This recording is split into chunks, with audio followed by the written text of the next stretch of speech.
Oi pessoal, então a gente vai continuar falando sobre associação de variáveis, né? Só que dessa vez a gente vai falar sobre associação de variáveis quantitativas, né? Ou seja, quando as duas variáveis, né, que a gente quer relacionar e verificar, né, se uma está variando junto com a outra, ou quando uma está aumentando, a outra está diminuindo, né? Quando essas duas elas são variáveis numéricas, tá? E quantitativas. Então, aí nesse caso a gente vai trabalhar com o conceito de covariância e de correlação. Aí a gente vai ver que, na verdade, tanto uma como a outra, né, elas são muito relacionadas. Né? E a gente vai ver qual que é a relação que existe entre elas. Tá? Então, vamos começar falando sobre a questão da correlação. Né? Então, a gente quer fazer uma estimativa, né, na verdade, de um parâmetro da população, que é o que a gente chama aqui de, a gente está representando aqui pela letra grega ρ, né, que seria a correlação entre duas variáveis, né, x e y.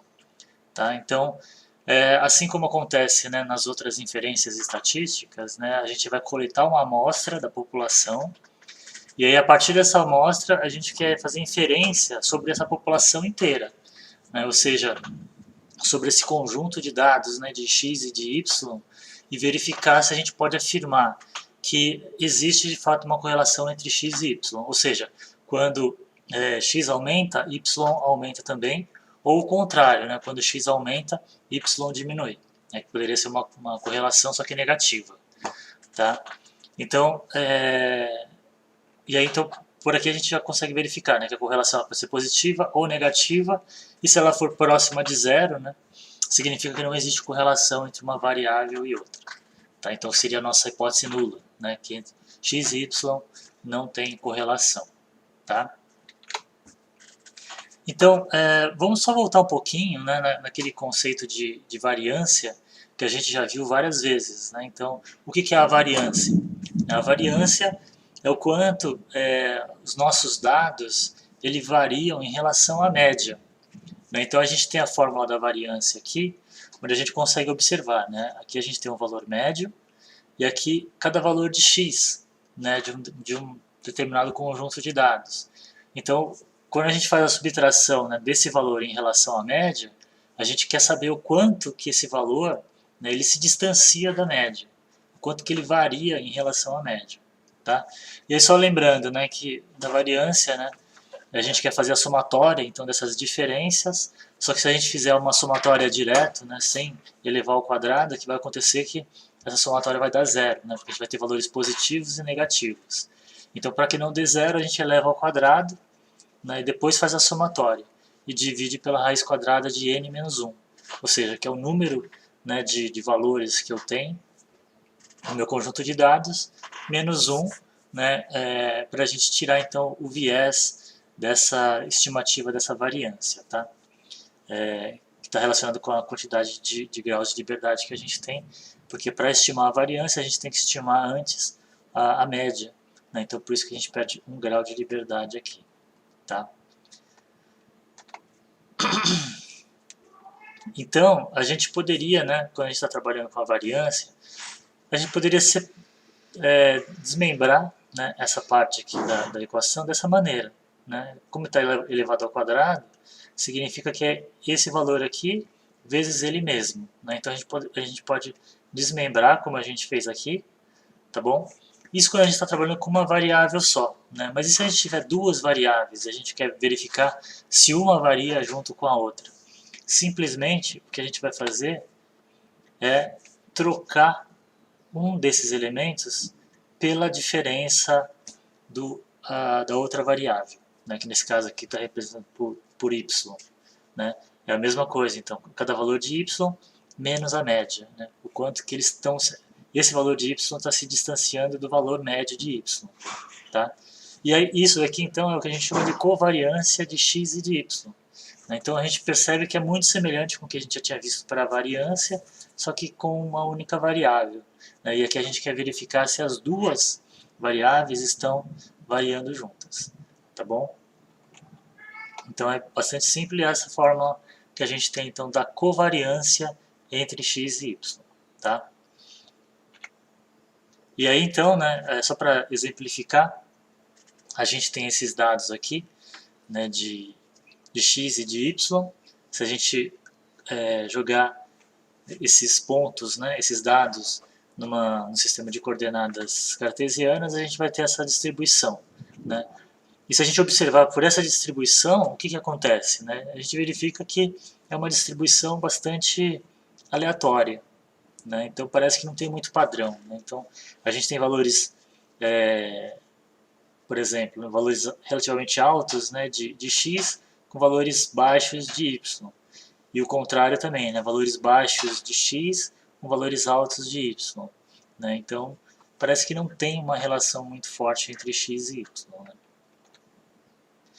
Nesse caso aqui, a gente já tem uma covariância, né, que ela é perfeita, na verdade. Né? Tanto que a gente verifica todos os pontos alinhados. Simplesmente porque esse dado, né, de y ele foi feito a partir dos dados de x, né, multiplicando x por 2. Né, então, por isso que, nesse caso, a covariância ela é máxima, né, desses dados. E aqui é a mesma coisa, né, só que nesse caso, sendo que o y ele é negativo. Né, então, quando x aumenta, o y diminui. Tá? Então, na verdade, a gente poderia, só para a gente verificar esses resultados, né, vamos pegar essas informações aqui, ó, e vamos jogar lá no R, tá? E calcular a covariância. Então eu venho aqui no R, ó, vamos simplesmente jogar aqui. Vamos colocar o plot aqui só para a gente ver como que é. Desculpa. Selecionar tudo. Então esse gráfico foi o gráfico que a gente viu lá, né? Como está a distribuição de x e de y. E como que é no R, né, aquela fórmula da covariância? Simplesmente é o COV, né, de covariância, entre x e y. Tá? E aqui então a gente vai ter um valor dessa covariância, 1,38. Tá bom? Bom, vamos continuar aqui só para a gente tentar entender, né? Mas esse valor, né, ele é alto ou ele é baixo? Tá? Então vamos verificar. Vamos pegar esse outro conjunto de dados aqui, ó. O x na verdade continua sendo o mesmo, né? Simplesmente a gente vai mudar o y, tá? E aí a gente vai fazer a mesma coisa. Vamos colocar o plot primeiro. Plot de x, y. Aí a gente verifica que eles estão todos alinhados, né, mostrando que existe sim uma covariância. E aí a gente vai calcular então quanto que é essa covariância. Tá? 47,31. A gente verifica que é um valor bem mais alto do que a gente observou aqui. Tá? E se a gente for no último exemplo ali, né, quando o y ele é negativo, a gente vai ver a situação inversa. Né? Então, vou colocar aqui também plot de x, y e cov de x e y. Então, Ctrl R. Opa! Deu um probleminha aqui, eu coloquei o valor errado aqui. Tá? Então a gente verifica aqui, ó, novamente. Vamos jogar o plot aqui de novo, só para... tá aqui atrás, não está aparecendo. Aqui é esse aqui, né? Então quando x aumenta, o y diminui. Né? E a gente verifica então que esse valor de covariância é o mesmo desse valor aqui, né? Só que ele é negativo. Quando x aumenta, o y diminui. Tá? Mas aqui a gente já viu uma questão, né, em relação à covariância. Né? Lembra que quando a gente calculou esse 1,38, só com esse número, é difícil a gente falar se a covariância está alta ou se ela está baixa. Porque, na verdade, depende muito, né, da dimensão, da magnitude dos nossos dados. Né? Então, na verdade, essa covariância, esses valores, né, eles vão aumentar ou diminuir, dependendo da magnitude dessas informações, né? Porque aqui, por exemplo, ele está variando de 5, 13, 11, né? Mas se tivesse variando de 130, 140, 50, né? Então os valores iriam mudar também da covariância, tá certo? Então essa é uma questão, né, que a gente tem que levar em consideração. Bom, aqui então voltando, né, na apresentação, então vamos continuar aqui. Tá? Então a gente já calculou as covariâncias e a gente viu esses valores de covariância, mas aí tem essa questão então, né, ele é muito relativo, né, com o tipo de dado que a gente tem. Né? Então a gente vai ter valores mais altos, às vezes não porque a covariância é mais alta, mas sim porque a magnitude, né, a variação desses dados é mais alta. Tá? Então, para que a gente consiga ter valores, né, que são comparáveis, né, com diferentes bases de dados, o que a gente vai utilizar? A gente vai utilizar a correlação. Tá? Que a correlação nada mais é que uma padronização da covariância. Tá? Então, simplesmente, o que a gente está fazendo? A gente vai pegar o valor da covariância, né, que está aqui em cima, e vai dividir pelo desvio padrão de x vezes o desvio padrão de y. Tá? Com isso, o que a gente está fazendo? A gente está padronizando. E aí, o que acontece é que esse valor de correlação, então, quando a gente faz essa divisão, né, por essa multiplicação dos desvios padrão, a gente faz com que a correlação varie de -1 até +1. Tá? E aí, então, é o que a gente chama do Rzinho, né, que vai ser, então, a estimativa daquele parâmetro ρ, né, que a gente viu lá no começo da apresentação, que é da nossa população. Tá? Só que ele vai variar de -1 até 1. Então, vamos fazer o seguinte, ó, vamos voltar lá, e a gente vai voltar aqui no R, né? Então, simplesmente eu vou adicionar aqui a correlação, então, a correlação de x e de y, tá? E aí eu vou dar um Ctrl C aqui, e vou colocar aqui embaixo também já, para a gente olhar essas diferenças, tá? Então, vou começar com essa daqui, ó. Vamos só relembrar, então, vou jogar de novo aqui, ó. É essa relação de x e y, onde os dados estão bastante distribuídos de maneira aleatória, tá? E aqui, então, quando a gente calcula a covariância, ela deu 1,38. Vamos ver a correlação. Então, aquela fórmula, né, que a gente viu lá na apresentação para correlação, a gente aplica usando essa função core aqui no R, tá? Então, quando a gente faz a correlação, a gente verifica que é 0,056. Ou seja, é um valor que está muito próximo de zero. Né? Isso sim ilustra que a correlação é muito baixa. Né? Ela está próxima de zero. Então, por isso que a gente lembra que quando a gente faz a padronização, né, da covariância, ela vai variar de -1 até 1. Né? Então, a gente vai verificar aqui, ó, 1 é quando você tem uma correlação máxima e -1 é quando você tem a correlação máxima, só que ela é negativa. Tá? E 0, então, é quando a correlação é muito baixa. Então, vamos fazer a mesma coisa aqui, ó, para essa correlação, né, que lembra que a gente verifica que eles são bem alinhados aqui numa reta. A covariância que a gente calculou, 47,31, e a correlação deu 1, né? Ou seja, é 100% de correlação. Né? Justamente porque y, na verdade, está derivando de x, aqui, da multiplicação de x por 2. Tá? Então, a correlação é máxima. E se a gente fizer aqui, ó, com um negativo, né, a gente tem o mesmo valor de covariância e a correlação ela vai ser -1, que ela é máxima também, só que ela é negativa. Então, o valor é máximo, né, o valor numérico dele, né? Então, ele vai ter uma correlação negativa. Quando x aumenta, o y diminui, tá? Então, é isso que a gente está verificando aqui quando a gente faz essa correlação. Aqui é só uma outra maneira, né, na verdade, de descrever essa mesma fórmula aqui, tá? É a mesma coisa que a gente verificou anteriormente, né? Onde a gente tem aqui a covariância aqui em cima, dividido pelo desvio padrão de x vezes o desvio padrão de y. Tá? Então, aqui então são as informações que a gente já jogou no R. Né? Então, tanto da covariância quanto da correlação. É o que a gente acabou de fazer lá no R. Tá? E aí, né, então, a gente tem também a gente tem como testar, né, a hipótese de que se existe ou não correlação. Tá? Então, a gente pode fazer uma estimativa do Rzinho, né, que é o coeficiente de correlação, mas a gente quer testar, né, será que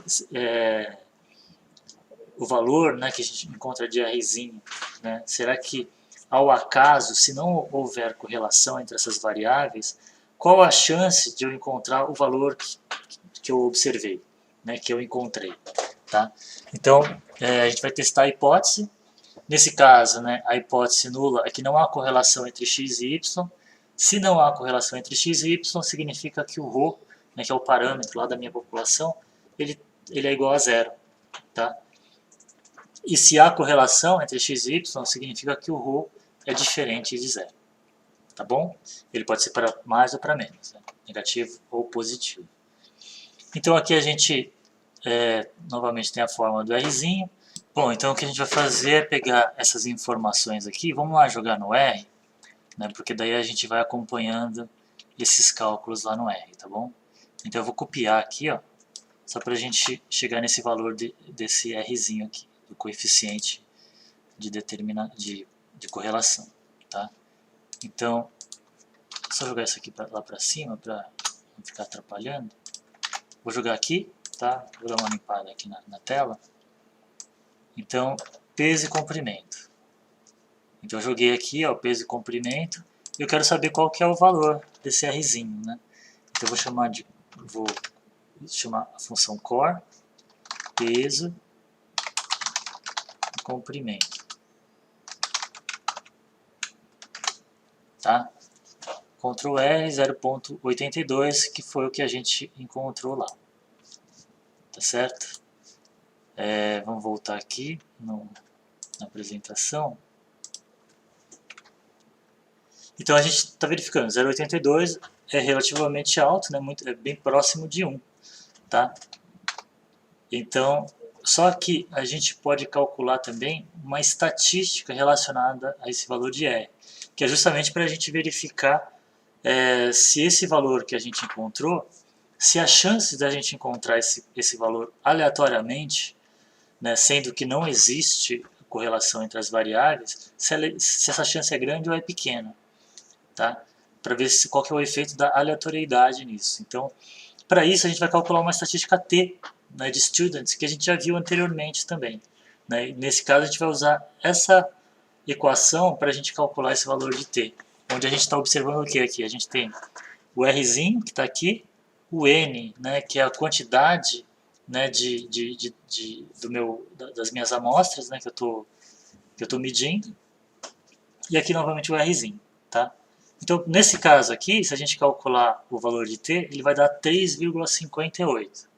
Né? Então, e a gente tem que verificar. Então, bom, deu esse valor de T, será que esse valor de T, ele, se não tiver uma relação entre as variáveis, a chance desse valor de T, ele é alto ou ele é baixo de acontecer?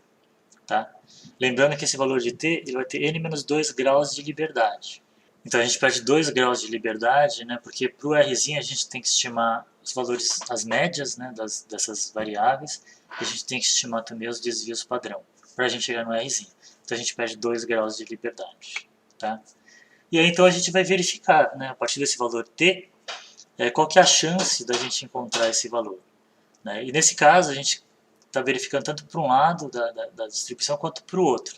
Né? Ou seja, a gente está querendo verificar se essa correlação ela é diferente de zero, né, tanto para cima quanto para baixo. Tá? E aí então a gente determina qual que é o valor de P. Então, a partir do momento que a gente tem esse valor de T aqui, 3,58. Se a gente observar aqui, ó, uma curva T de students, né, com 2 graus de liberdade, ele vai ter esse formato aqui. O 3,58 ele vai estar mais ou menos aqui, né? Porque aqui é 2, o 3 é aqui, mais ou menos no meio, vai ser mais ou menos aqui, tá? Então ele está dando para esse valor aqui. Mas como a gente está olhando, né, para as duas caudas, então a gente tem que multiplicar esse valor por 2, tá? E aí o valor de P vai dar 0,01167 alguma coisa, tá? Ou seja, é um valor baixo, né? a chance de encontrar isso aleatoriamente é muito pequena, né? Então, ou seja, de você pegar duas variáveis que não têm correlação, você foi lá, tirou amostras, né, para essas variáveis e fez a correlação. A chance de dar um valor de t 3,58 é de cerca de 1%. Né? E com isso, então, a gente rejeita a nossa hipótese nula. Né? Ou seja, aceita que existe de fato uma correlação entre x e y. Tá? E aí, na verdade, né, quando a gente joga lá no R, a gente vai usar essa função core.test, né, porque aí, com essa função, ele vai fazer diretamente, né, para a gente todos os cálculos que a gente precisa. Né? Então, vamos voltar lá. Então, a gente vai usar, vou até copiar aqui, porque é muito parecido, é o core, né, só para ver o índice de correlação, e aqui é o core.test, que é para fazer então o teste de hipótese. Ctrl R, ele indica aqui para a gente então qual é o valor da estatística T, de students, graus de liberdade e o valor de P. Tá, tudo que a gente tinha visto lá no slide. Né? E aqui a gente verifica também uma estimativa que ele faz em relação ao Rzinho, né, que deu 0,82. Ele te dá o grau de confiabilidade, né, o intervalo de confiança, né, considerando 95% de grau de confiabilidade. Então, esse é o valor estimado, né, para a correlação. E a gente verifica que nesse valor estimado não tem o zero, né, não entra o zero, porque ele parte de 0,28, que é o valor mínimo, até 0,96, né, que é o valor máximo. Ou seja, ele não inclui o zero, mostrando justamente que a chance, né, dele ser diferente de zero, né, ou seja, de haver de fato uma correlação, é bastante alta. Tá bom? Então, aqui só para a gente finalizar a nossa apresentação, a gente tem um exercício aqui que é justamente para a gente fazer então algumas análises. Né? As anotações desse exercício, eles estão aqui no final, aqui na parte de baixo. Né? Então, a ideia aqui são métricas de paisagem, e a ideia é verificar se existe correlação entre essas diferentes métricas de paisagem. Tá? Só por curiosidade aqui, então aqui a gente tem área, né, que seria o tamanho de fragmentos, por exemplo. Aqui a gente tem o para, que é a relação perímetro-área, né, que é um índice de forma. Né, então, ou seja, eu pego cada fragmento, pego o perímetro e divido pela área do fragmento. Né, então, quanto maior for esse valor, significa que mais irregular é o formato desse fragmento. Tá? E aqui é o prox, que é um índice de proximidade, né, que é um índice de isolamento. Nesse caso aqui, quanto maior o valor de prox, significa que mais próximo ele está de grandes fragmentos. Né? Então, menor é o grau de isolamento. Ele é inversamente proporcional ao grau de isolamento. Tá? E a ideia, então, é vocês pegarem essas informações e fazer a mesma coisa que a gente já fez anteriormente. Né? Acho que o mais fácil é pegar, colocar no arquivo CSV, né, que são tabelas, né, onde a separação é por vírgula, e aí pedir para o R ler essa tabela, e lá vocês vão fazer, então, vocês podem fazer os gráficos, calcular o índice de correlação, né, o coeficiente de correlação, e calcular, então, se essa correlação ela é significativa ou não entre essas variáveis, tá bom? Bom, pessoal, era isso, né, que eu queria mostrar para vocês em relação à associação de variáveis, né. Um pouquinho diferente, eu só acrescentei nessa parte das variáveis quantitativas, né, em relação às aulas que vocês apresentaram, porque é uma análise que é importante, né? A gente faz bastante esse cálculo de correlação entre as variáveis. Né? Muitas vezes, né, no momento da descrição, né, inicial dos dados, né, que a gente está se familiarizando com as informações que a gente foi para o campo e coletou, a gente faz esses índices de correlação para verificar, né, o quanto que essas variáveis elas estão ou não correlacionadas, né, variando juntas ou não. Tá bom? Bom, pessoal, é isso então. E aí a gente continua nas próximas aulas com as próximas análises. tá ok? Abraço, até mais.